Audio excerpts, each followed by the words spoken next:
My friends, tonight I want to talk to you about something many people pursue in shadows, yet never truly understand: the hidden spiritual laws that govern your money. Money, to the masses, seems like an external master, a force of power that they must chase and fear, yet it is not money that rules you, it is consciousness. You do not attract money by effort, by toil, by endlessly running in circles, hoping that some external authority will bestow upon you the right to live abundantly. You attract it, you repel it, you mold it, you multiply it, all according to the state of consciousness in which you dwell. So I ask you to set aside the old belief that money is merely paper, coins, or numbers in a bank ledger, for those are only shadows of the deeper reality. Money is spirit condensed. It is imagination clothed. It is a mirror held up before you, showing you the very image of your inner assumptions. I will speak to you of 7 hidden laws. They are not laws written in books of men, nor decrees of governments. They are not even laws of economics, as your universities teach them. They are spiritual laws. They operate whether you know them or not. Just as the law of gravity holds a child's ball as firmly as it holds the planets in their orbits. Ignorance of them does not excuse you. Knowledge of them empowers you. If you will grasp them and embody them, then abundance will not be something you pursue. It will be something you are. The first law is the law of imagination. Everything you see in the outer world, including the money in your purse, the roof above your head, the clothes upon your body, all of it first lived as imagination. The great error of man is to imagine that imagination is some fleeting fancy.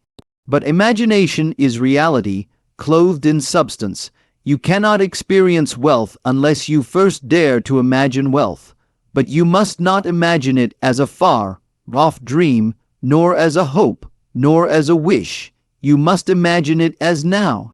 If you dare to assume, in the secrecy of your mind, that you already are what you desire to be, that you already have what you seek, then you are planting the seed in consciousness. The money will follow, for the world cannot resist the command of imagination. But there is a second law, the law of belief. For many imagine wealth, yet they cancel it with disbelief. They imagine a banquet, but then say, "It cannot be for me." They picture abundance, but then argue with themselves, claiming it is too far, too impossible, too good. The law of belief declares, it is not what you ask, it is not what you imagine once, it is what you truly believe to be possible and real for you. If you believe that money is scarce, then money will remain scarce, regardless of your effort. If you believe that opportunities are closed, then opportunities will shut before you, no matter how clever your plans. But if you believe that you are already supplied, if you believe that life longs to express itself abundantly through you, then no circumstance can rob you. Your bank account is nothing but a reflection of your inner account, the account you hold in the treasury of belief. Now comes the third law, the law of attention. Where your attention goes, there your energy flows, and where your energy flows, form must crystallize. Many of you spend your attention on lack. You watch the news and hear only of crises, recessions, collapses, debts. You rehearse your complaints. You give attention to what you do not want. And then you are surprised when more of it appears. But do you not see? By feeding attention to lack, you water its roots. By giving attention to abundance, you nourish the tree of plenty. Train your attention, therefore, to dwell on what you wish to experience. Refuse to be hypnotized by appearances. Look through appearances to the unseen reality. When the purse feels empty, turn your attention inward and imagine it full. When bills come, do not give attention to fear, but rather give thanks that provision is already flowing. For your attention is the coin by which you purchase your reality. Spend it wisely. The fourth law is the law of assumption. You cannot wait for the world to prove your abundance before you assume it. You must assume the feeling of already being wealthy. Assume it not for a second or a day, but live in it, walk in it, sleep in it. When you lie down at night, feel yourself already in possession of all you desire. When you wake, let the assumption guide your step, and as surely as night follows day, what you assume will harden into fact. For the world is but the echo of your assumptions. If you walk in the assumption of lack, then lack is all that greets you. If you walk in the assumption of plenty, then plenty will come, in ways beyond your calculation. Do not wait. Assume. The fifth law is the law of circulation. Money, like breath, like blood, must circulate. To hoard from fear is to choke the flow. To give is to prove to yourself that you live in an abundant universe. Many think they must first have much before they can give, but I tell you, giving begins when you have little, and by giving you proclaim, I have more than enough. When you give in joy, in trust, in generosity, you set in motion a law that cannot fail to return to you multiplied. But understand me, giving is not the same as careless waste, nor is it bribery to get more. Giving must be free, joyful, an overflow of your recognition that you already are abundant. The miser lives in fear of loss, and his very fear creates loss. The generous soul knows the law of circulation, and his cup runs over. Now comes the sixth law, the law of gratitude.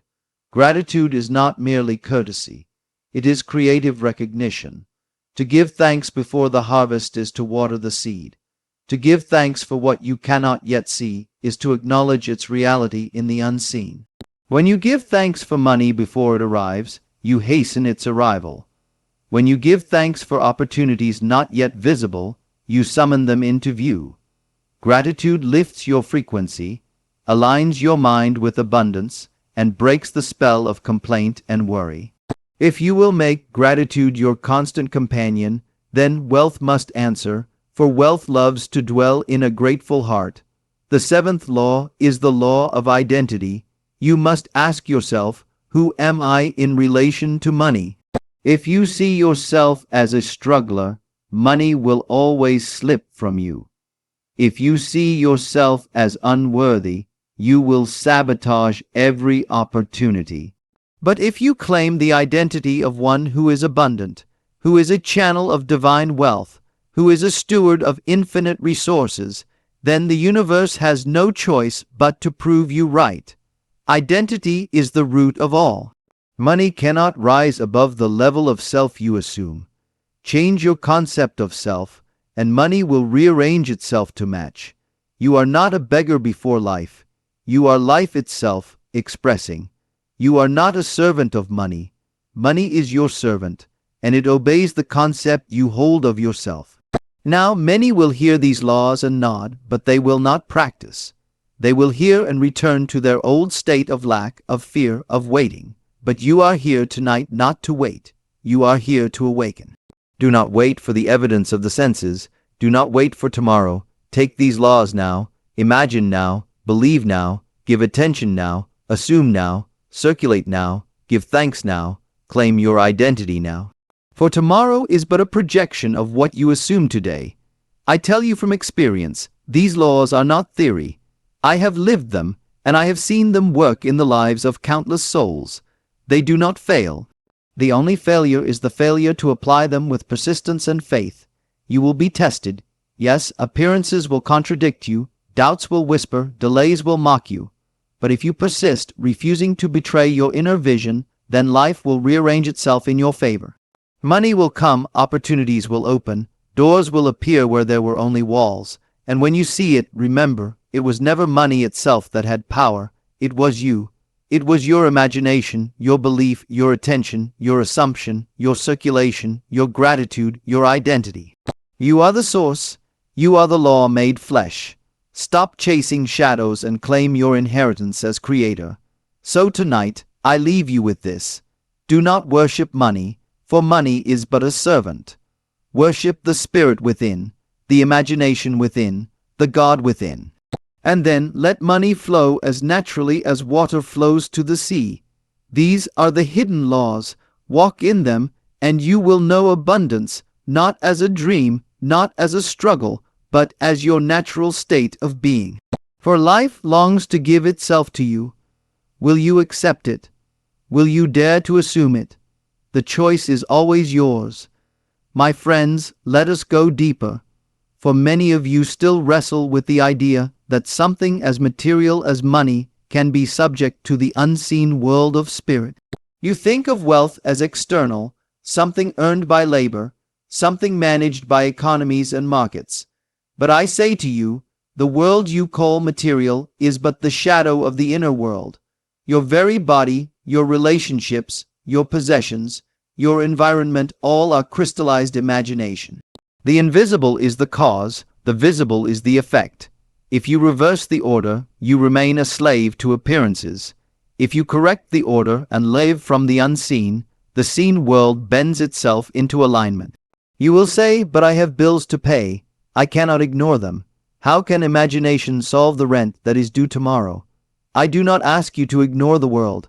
I ask you to see the world for what it is, past states made visible. Your rent due tomorrow is not your problem now. It is the harvest of a state you once occupied. If you occupy a new state tonight, the state of security, of abundance, of freedom, then tomorrow and the next day will unfold in ways your reason cannot predict. Events will rearrange themselves, doors will open, channels will appear, but only after you dare to assume the new state.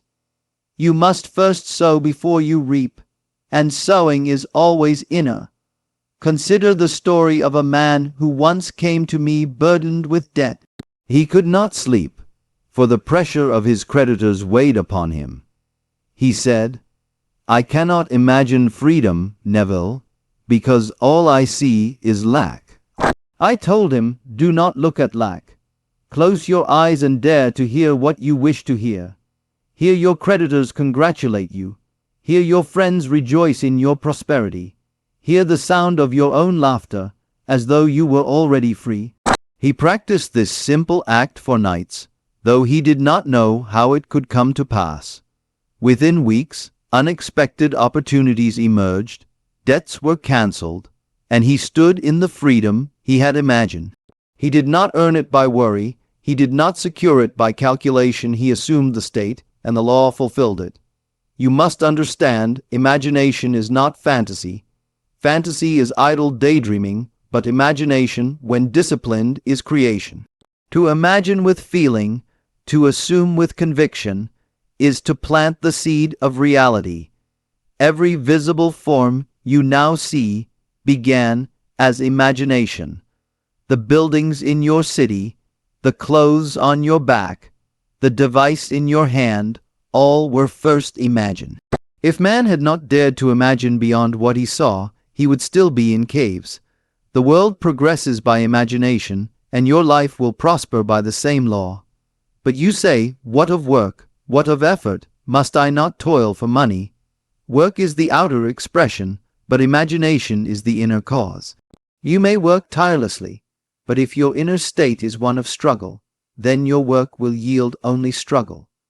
You may labor long hours, yet if you imagine yourself poor, you will remain poor. But if you imagine yourself wealthy, your work becomes effortless, for it is supported by the state you occupy. Then even small acts are multiplied, opportunities flow, and what once took years now takes days. Work is not the source of wealth, consciousness is. Work is but the channel through which consciousness expresses. Belief, too, is not passive. To believe is to live as though it were true. You may repeat to yourself, I believe in abundance. But if you rise tomorrow anxious, fearful, doubting, then you do not yet believe.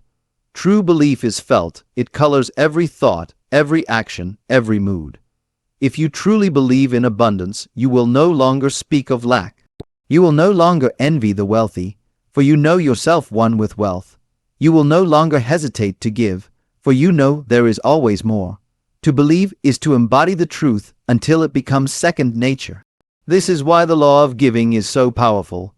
It is not the coin that matters, it is the state behind the giving. If you give reluctantly, grudgingly, fearing that you lose by giving, then you give from lack, and lack will return. But if you give joyfully, naturally, knowing that the source is infinite, then you give from abundance, and abundance returns multiplied. The act itself may be small, but the state it confirms is great. O widow's mite given in faith outweighs a fortune given in fear. For the law measures not the quantity of the gift, but the quality of the state. Gratitude, too, is a state, not a courtesy. To say thank you with your lips while your heart complains is no gratitude at all. True gratitude is the song of the soul that knows it already possesses what it has imagined. When you give thanks in advance, you align yourself with the reality of your desire. You do not wait for the harvest to rejoice. You rejoice in the planting, and that very rejoicing hastens the harvest.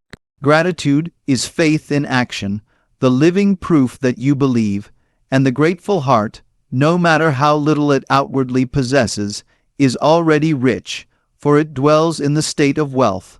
And consider detachment. Many of you plant the seed in imagination, then anxiously watch for results, digging up the soil to see if it grows. This is not faith, but doubt. Detachment is resting in the knowledge that it is already done. You need not know how it will unfold, for the how belongs to the law. Your only task is to assume the state and persist in it. Let the law arrange the circumstances, for it knows paths you do not. You will find yourself meeting the right people at the right time in ways you could not have orchestrated, but only if you let go of the need to control the how. To detach is to trust, to rest, to know that the unseen is already working. Oneness is perhaps the greatest of these laws, for it dissolves the illusion of separation. As long as you see yourself as separate from supply, you will chase it endlessly. But when you awaken to the truth that you and the source are one, then money ceases to be something you seek and becomes something that flows from you. The river does not chase its water, the sun does not chase its light, and you, as consciousness, need not chase supply. You are the source, and money is the reflection. To see yourself as one with abundance is to remove all fear of loss, for what you are cannot be taken from you. Let us make this practical. Tonight, choose one desire related to money. Perhaps it is freedom from debt. Perhaps it is a sum you wish to receive. Perhaps it is a lifestyle you wish to embody. Do not concern yourself with how. Close your eyes and construct in imagination a simple scene that implies the fulfillment of your desire. If you wish freedom from debt, imagine a friend congratulating you, saying, "I'm so glad it's all cleared." If you wish to receive a sum, imagine holding the check, feeling its texture, hearing the words, "Here is the payment." If you wish for a new lifestyle, imagine yourself living in that home, hearing the sounds, feeling the furnishings, smelling the air. Make it vivid, sensory, real. Then assume the feeling of the wish fulfilled. Do not think of the desire, but from it. Let it be natural, as though it were already true. Fall asleep in that state, surrendering to it.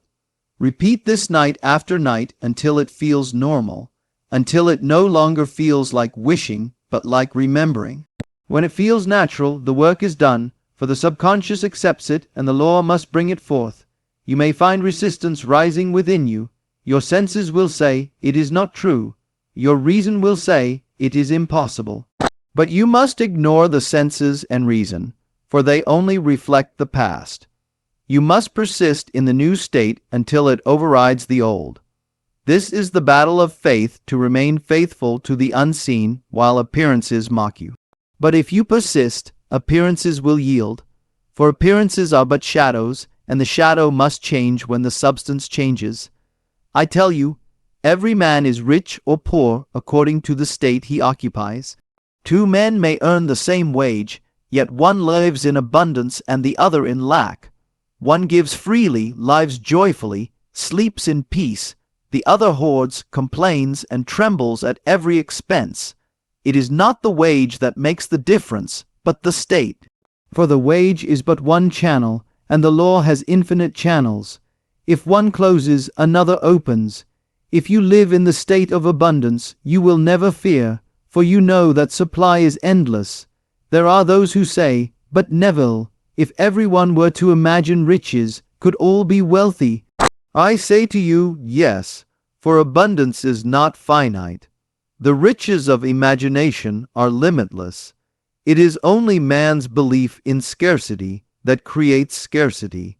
Look at the world. Resources are multiplied, inventions abound, opportunities expand. Yet still men fight and struggle because they believe in lack. It is belief, not reality, that creates poverty. Change the belief and you change the world. And do not think these laws apply only to individuals. They apply to nations, to societies, to civilizations. A nation that imagines lack will sink into debt and despair, no matter how vast its land or resources. A nation that imagines abundance will prosper, even on barren soil. The law is no respecter of persons. It operates wherever imagination is exercised. So I say to you, begin now. Do not wait for a sign. Do not wait for permission. The law is already working, whether you use it consciously or not. You are always imagining, always assuming, always believing. The question is, are you imagining lack or abundance, assuming poverty or wealth, believing in scarcity or supply? Whatever you are conscious of being, that you will express. If you are dissatisfied with your financial world, look not to banks or governments or employers, but to your own imagination. There the cause is found, and there the change must be made. My beloved friends, let us now travel still deeper into the mystery of these hidden laws, for the surface is not enough.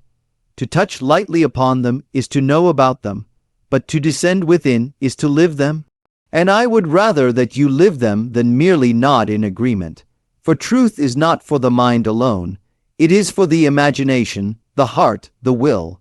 Only when you enter the state and remain, there will you know its power. Imagine a man who every morning wakes in fear of losing his income. He watches the news, he studies the markets, he counts his coins again and again, and in his worry he confirms poverty, though his bank may still hold funds. Another man wakes with calm assurance, though his account shows little. He gives thanks, he sees himself as wealthy, he walks through the day as though all supply were his. Which of these two men is rich? Which is poor? For the first lives in fear, chained to appearances, and will soon find his fears confirmed. The second lives in faith, united with abundance, and will soon see it crystallize in ways his neighbor will call miraculous. Let us linger on the law of assumption. Do you realize the depth of this? Every moment of your day, you are assuming a state. It may be conscious or unconscious, but you cannot escape it. You are always saying within yourself, I am, and whatever follows I am becomes your world. I am broke, I am struggling, I am tired, I am unlucky. These states harden into fact, but you may, in the twinkling of an eye, change it. Dare to say within yourself, I am wealthy, I am secure, I am free, and sustain it until it feels natural. Do this not once, not twice, but persistently, and the outer world must rearrange itself to match. Assumption is the marriage of imagination and feeling. It is not enough to say the words, you must feel them real. If you say, I am prosperous, but in your heart you feel fear, then the assumption has not taken root. You must persist until the new feeling dominates. How? By repetition, by immersion, by dwelling more and more in the scene of fulfillment. Just as you learn to fear by repeating fear, You may learn to believe by repeating faith. Now consider imagination as the workshop. What picture are you painting daily? For life is nothing but the outpicturing of inner pictures. If you continually imagine bills piling up, that picture must appear. If you imagine failure, betrayal, loss, the law will not ask whether you like it, it will simply bring it to pass. It is impartial. If you imagine lavish freedom, generosity, and creative joy, that too must appear. Imagination is not idle. Every image, when persisted in, seeks embodiment. Therefore guard it as the most sacred treasure you possess. You may test this tonight. Imagine a simple scene, perhaps of holding money in your hands, hearing someone say, "You are so fortunate." Let it be vivid, let it be now, then release it and go about your day.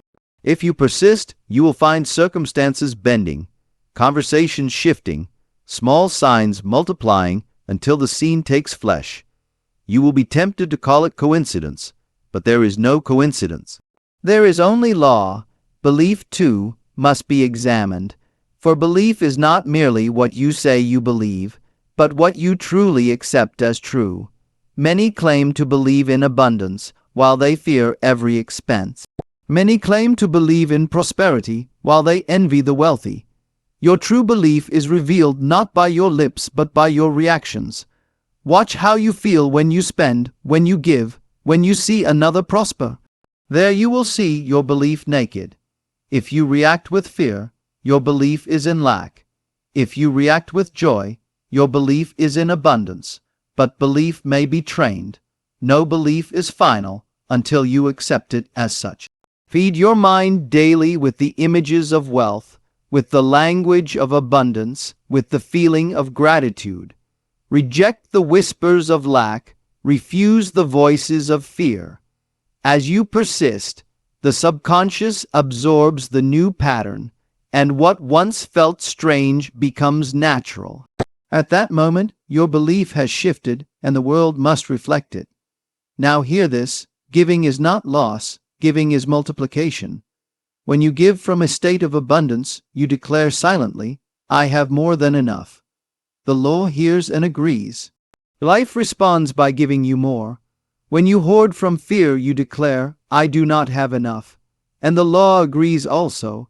Life responds by tightening your channels. Therefore, practice giving, not as a duty, not as a bargain, but as a celebration. Give joy, give time, give service, give money when you feel led, but always give in the spirit of abundance. Gratitude is the fragrance of faith. It is the perfume of the fulfilled wish. To walk in gratitude is to walk already in possession. When you wake, give thanks not for what your eyes see, but for what your spirit knows. Thank the unseen as though it were already seen. Thank the supply that flows before it arrives in the envelope. Thank the freedom before it appears in the account. This gratitude is not deception. It is recognition. For in the invisible, it already exists. Gratitude opens the gate that allows the invisible to descend into visibility. Detachment is the secret that prevents frustration.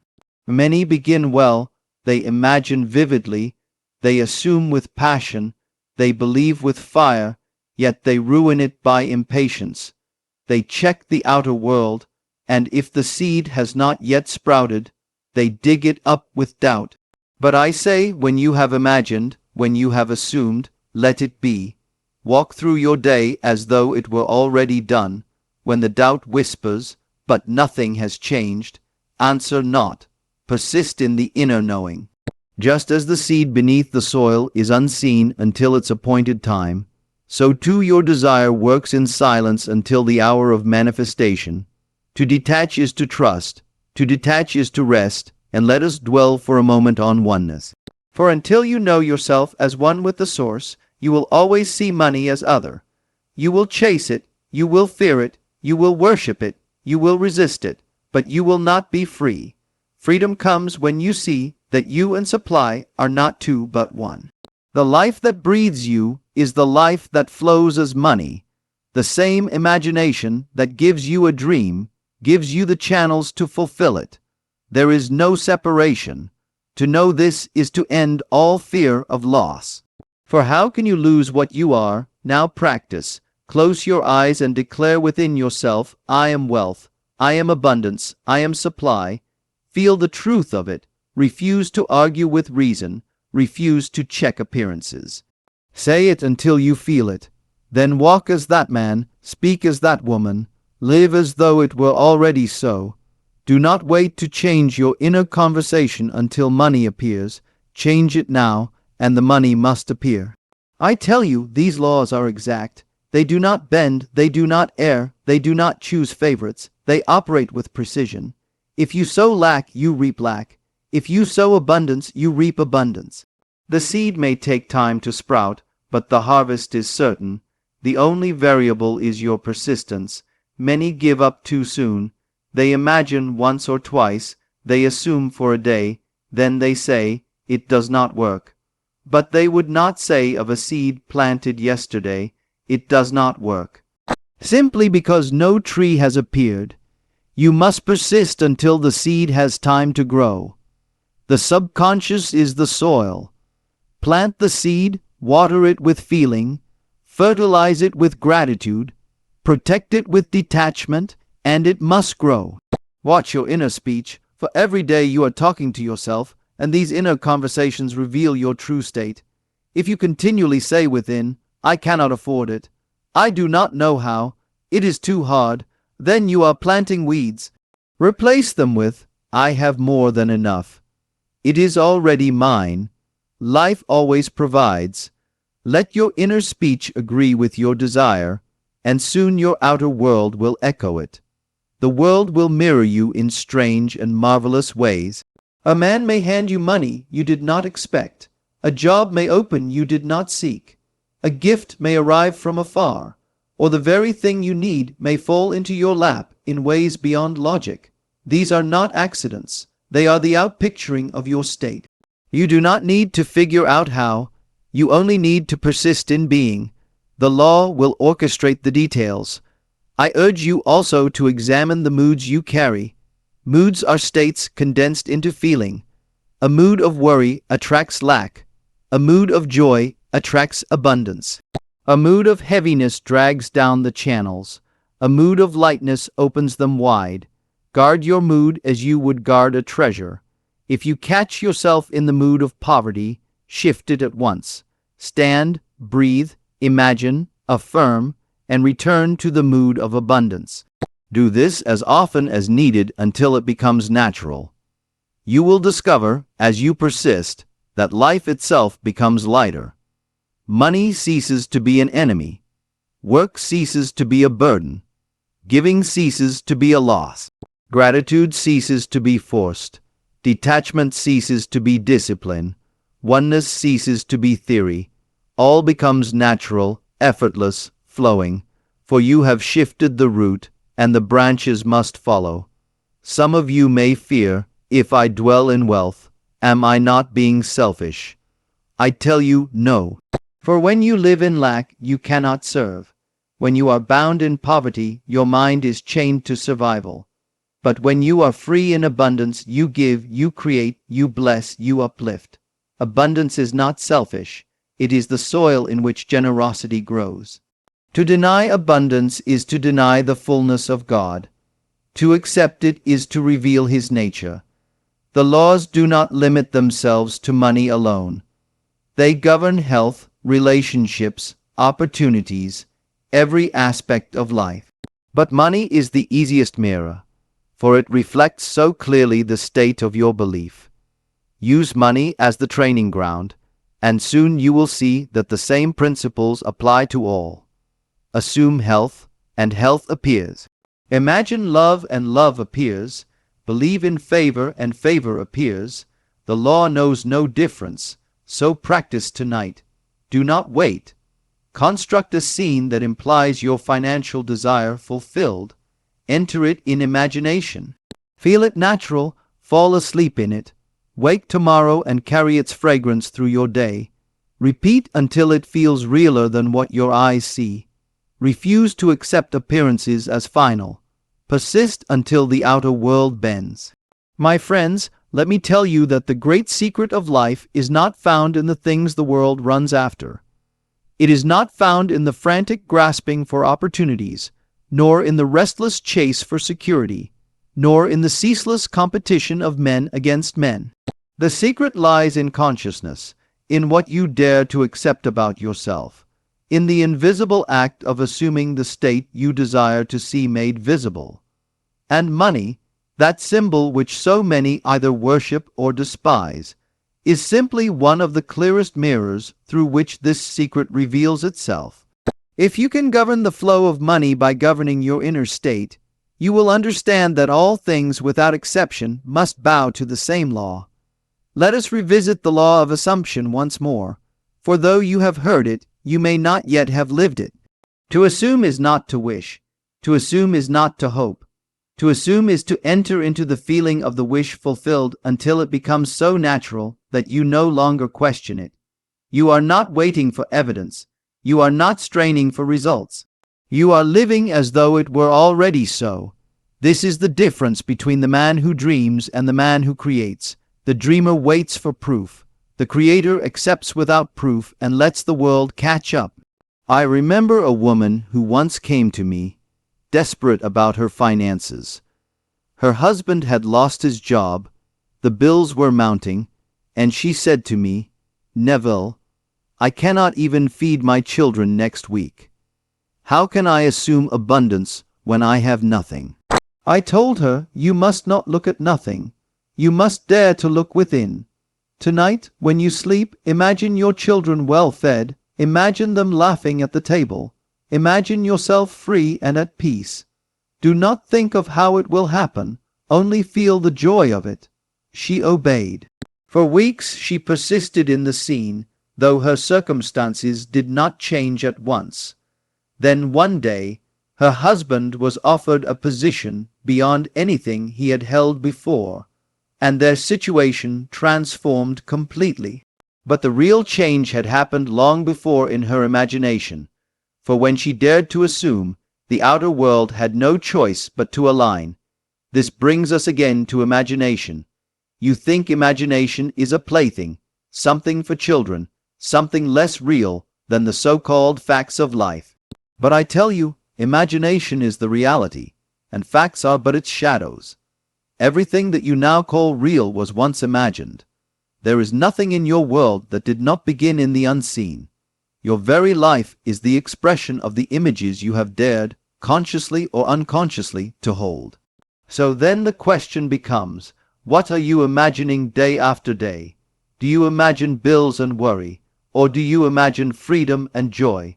The answer is written in your experience. If you are not pleased with what you see, change what you imagine. And here is where belief enters, for imagination without belief is like a seed on the rock. You may see it, you may touch it, but it has no root. Belief gives imagination substance. And belief is not intellectual agreement. It is the quiet knowing, the inner conviction that does not waver with appearances. You must believe so deeply that when the outer world denies it, you still rest in it. You must believe so firmly that your reactions no longer betray fear. This is why I tell you, test yourselves not by your words, but by your reactions. When you receive a bill, do you panic? When you see another prosper, do you envy? When you spend, do you tighten with fear? Then your belief is not yet wealth. But if you smile, if you give thanks, if you rejoice in the prosperity of others, then you reveal your true belief. And the law rewards that belief with matching experiences. Consider the law of giving again. Too many misunderstand it as a mere formula, as though giving were a trick to earn more. They say, "If I give, I will receive," and they give reluctantly, watching to see what comes back. But this is not giving. True giving is the overflow of abundance. When you give from fear, you affirm lack. When you give from joy, you affirm abundance. A man who gives a small coin in joy has given more than a man who gives a fortune in fear. For the law listens not to the coin, but to the consciousness, and consciousness multiplied returns to its source. If you would see your money multiply, Begin to give with joy. It matters not how much. Let the act itself confirm to your soul, I am wealthy, I am free, I can let it flow. Now gratitude, oh how powerful it is. Gratitude is the proof of belief. If you are not grateful now, you do not truly believe. For if you believe you already possess the thing desired, would you not give thanks? Gratitude is not forced cheerfulness. It is the natural fragrance of faith. Begin now to thank life for the money you have, for the supply you do not yet see, for the abundance that already exists in the unseen. Thank it as though it were already yours, and you will find it rushing into your experience. A man who learns gratitude has discovered the key that unlocks every door. Yet I must warn you, gratitude must not be conditional. If you say, I will be grateful when it appears, you postpone the harvest. Gratitude is the cause, not the effect. You must give thanks before you see, for it is that very thanksgiving that brings the unseen into view. And detachment, this is where many fail. For they imagine, they assume, they believe, they give thanks, yet they spoil it with impatience. They check the outer world as if it were the judge of their desire. But the outer world is only the past. To seek confirmation, there is to dig up the seed. You must trust the process. You must rest in the unseen. Detachment is not neglect, it is confidence. It is walking as though it were already true, without needing to see how. A man once told me, Neville, I imagined and assumed, but nothing happened. I asked him, did you continue to check whether it was coming? He admitted he had. I said, then you have not detached. You are like a farmer who plants a seed and digs it up every morning to see if it grows. Leave it alone. Let the law work. Trust it. Rest in it. He obeyed, and in time the harvest came, not by his straining, but by his detachment. Finally, the law of oneness must be realized. For all these laws point to one truth. You and the source are not two. To imagine wealth is not to beg for it. It is to remember who you are. To assume abundance is not to pretend. It is to awaken. To believe in supply is not to create something new. It is to align with what already is. The source is within you, and money is its shadow. You need not chase the shadow. You need only stand in the light. Let us put this into practice with an exercise. Tonight, when you are alone, close your eyes and imagine a scene that would be true if your financial state were already transformed. It may be a friend shaking your hand and saying, congratulations. It may be yourself writing a check with ease. It may be the sound of laughter at a feast. Choose something simple but powerful. Now step into that scene. Feel the tones of reality. Hear the voices. See the colors. Feel the emotions. Do not think of it, but from it. Live as though it were happening now, and when you open your eyes, refuse to return to the old state. Carry the fragrance of the new scene with you through the day. This is the practice. This is the work. This is how the law is applied. Do this daily, nightly, persistently, until it becomes natural. When it feels normal to you, the work is done. The subconscious has accepted it, and the law must objectify it. You may forget the exact day you planted it, but one morning you will awaken to find it in your world, and you will marvel at the way life arranged itself to bring it forth. Yet you will know it was not life, but law. So I say again, assumption, imagination, belief, giving, gratitude, detachment, oneness. These are the hidden laws. They are not new. They are eternal. They do not favor one man above another. They are impartial, exact, unerring. To live by them is to master money. To ignore them is to be mastered by it. You choose every moment which it will be, and you may test it in small ways. Do not begin with millions if your faith trembles there. Begin with something modest. Imagine receiving a small sum unexpectedly. Assume it, believe it, give thanks for it, detach from it. Know yourself one with the source. Soon you will see it appear. Then let your faith grow. As you prove the law in small things, you will trust it in greater. For the law does not change with the size of the desire. The same law that brings you a coin will bring you a fortune. The difference lies only in your belief.